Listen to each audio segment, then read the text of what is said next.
pork sisig! Nagpalambot na nga ako ng maskara ng baboy at ito na nga yung kinalabasan after ng ilang minuto ng pagpapalambot.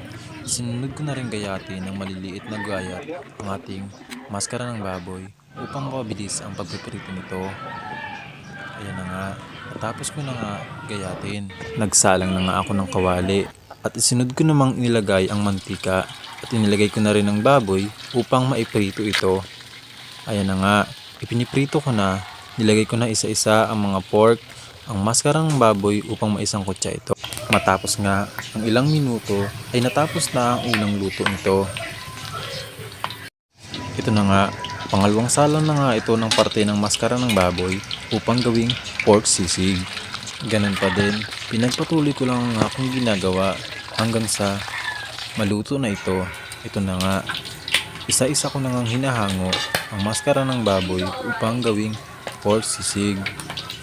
Sumunod ko na ang ginawa ay naglagay ako ng atay ng manok sa pinaglagaan ko ng maskara ng baboy upang ilahok sa dressing ng gagawin nating pork sisig.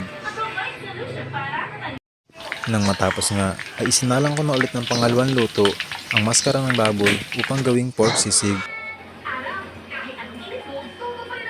Sumunod ko na ang ginawa ay ginayat-gayat ko na ang maskara ng baboy upang gawing pork sisig.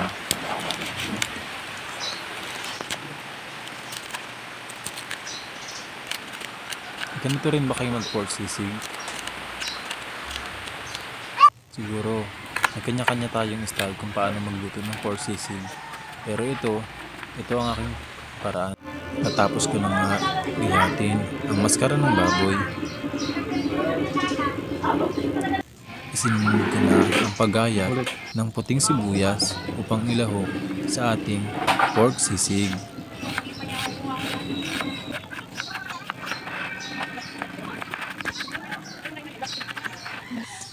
Matapos naman ng sibuyas, isinunod ko namang gayatin ang pulang sili.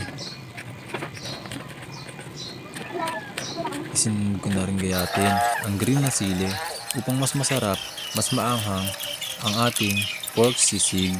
Nang matapos nga, ipinrito ko naman ang atay ng manok upang ilahok sa dressing para sa ating pork sisig.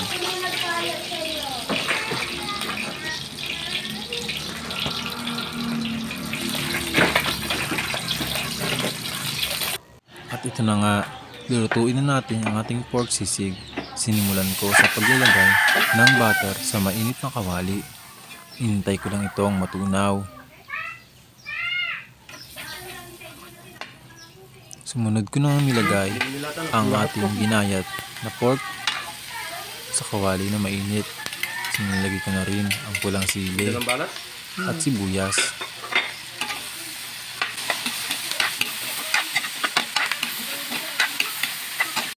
Nang matapos ko nga paghalu-haluin ang pork at ang mga sili ay inilagay ko naman ang dressing para sa ating pork sisig. Ito nga pala yung kaninang nilagyan ko ng atay ng manok. And finally, tapos na ang ating pork sisig. Tara, samahan niyo ako at kumain tayo at ubusin natin ang ating pork sisig. Thank you!